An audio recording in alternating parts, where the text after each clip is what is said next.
Hey everyone, and welcome to The Explainer. Let's just jump right in, shall we? Our goal today is super simple. We are going to cut straight through the marketing hype and objectively evaluate two of the most highly anticipated electric city cars hitting the streets right now, the Lancia Ypsilon and the Renault 5 E-Tech. These two cars represent completely different philosophies on what the future of urban driving should actually look like. So we're going to break down exactly what that means for you, completely hype-free. Okay, let's dive into this. Here is our roadmap. We'll start with a battle of urban EVs, move right into design, look at the skeletons, examine the motor tech and energy, and finally hit the economics to help you make your informed choice. All right, Section 1, the battle of urban EVs, unmasking the marketing. Both these cars, they carry massive emotional appeal, selling a chic lifestyle directly to the European urban demographic. But when we compare their core brand missions, it's literally night and day. Lancia is pushing this city car premium philosophy. They're leaning heavily into Italian elegance and tradition, clearly trying to capture buyers who want to switch to electric without losing that classic luxurious aesthetic. Renault, conversely, is operating on a totally different wavelength. They're pushing nostalgia futurism, taking the iconic silhouette of the original R5 and injecting it with a highly innovative digital-forward strategy. So it's essentially traditional status symbol versus high-tech lifestyle gadget. Moving on to Section 2, design, Salotto versus pop tech. Because, these marketing philosophies completely dictate the experience you get once you actually step inside the cabin. Lancia designed what they call a Salotto, basically a living room. You get this incredibly unique Tavolino circular table right in the center console, acting as a smartphone charging hub, paired with this warm, tactile velvet upholstery. It feels just like Italian furniture. Renault brings the pop tech vibe. It's bright, it's luminous, heavily featuring the OpenR Link system with Google built in. And their Roland Garros trim even features textures and clay court-colored mats inspired directly by tennis. But hey, design isn't just about aesthetics, right? It's about geometry. Let's break down the spatial trade-offs here. Lancia gives you a superior cargo volume of 309 liters, but the cabin feels a bit low-slung and engonced, especially in the back where legroom is pretty tight. Renault, despite actually being a shorter car overall, sacrifices some trunk space down to 277 liters, but gives you a raised vertical seating position. It creates this bright veranda-like feel, with much better headroom and easier access for rear passengers. Now, time for a quick, no-hype reality check. Despite all the slick marketing, both of these vehicles suffer from some shared physical limitations as compact urban EVs. Neither car gives you a front trunk to store your charging cables. Both have stubbornly high loading sills at the back, and neither offers a completely flat loading floor when you fold the rear seats down. Form definitely took priority over utility for both brands here. Okay, Section 3, the skeletons, shared versus dedicated. Let's peel back that stylish bodywork and look at the actual engineering. To really grasp modern car manufacturing, we have to talk about the organ bank, or banque d'organes. It's essentially the Lego logic of the industry, where a shared technical base is used across different brands to save massive amounts of money. Beneath the Lancia Ypsilon's bespoke, elegant Italian skin, its structural skeleton, the actual doors, the window glass, the mirrors, the wheel arches, are pulled directly from the Stellantis organ bank. Specifically, they're shared with the Peugeot 208.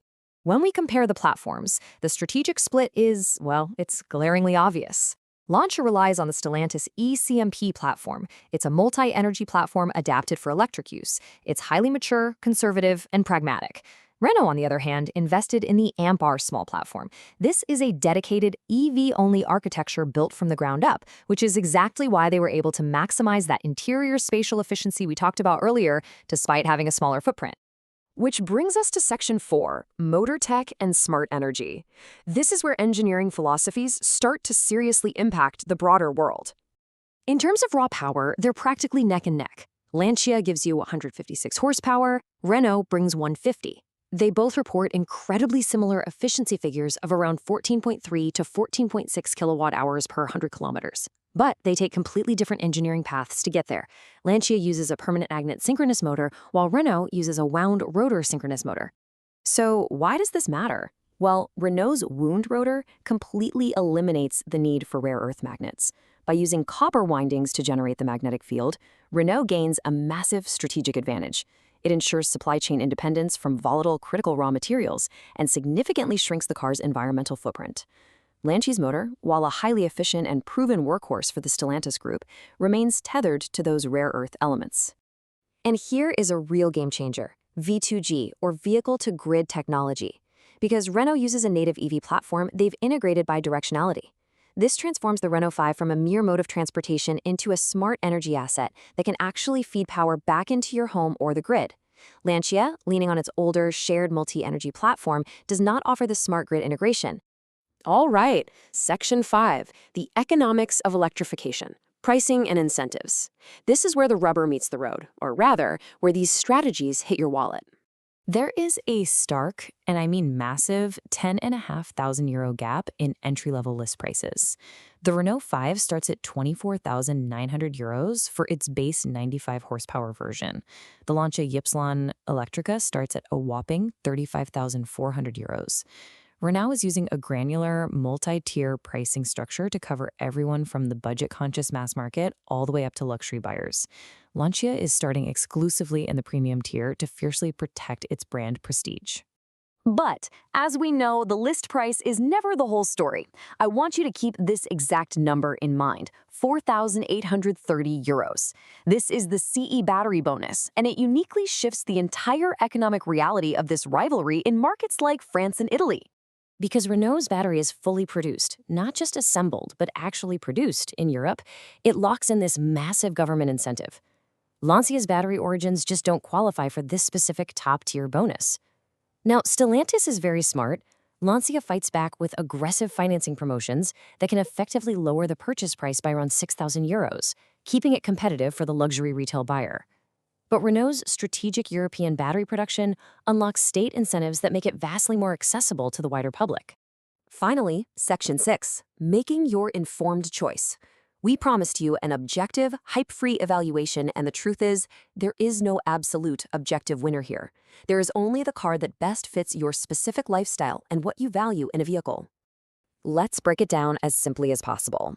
If you're someone who values traditional Italian elegance, a beautiful boutique interior with velvet comfort, and you prefer proven, pragmatic, and reliable underlying technology, and of course you can take advantage of those savvy financing deals, the Lancia is for sure the one for you.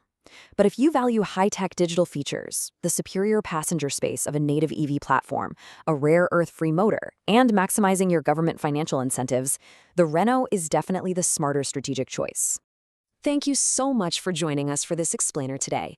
I know you're here to get the facts without the fluff, and I sincerely hope this deep dive has empowered you to make an informed, confident choice between these two fascinating vehicles. I want to leave you with one final thought to chew on as you log off today. As we shift fully into the electric era, what do we actually want our cars to be?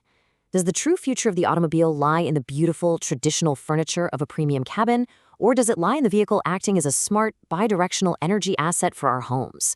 It's a fascinating question, and the answer might just dictate what you park in your driveway next. Thanks for watching, and keep learning.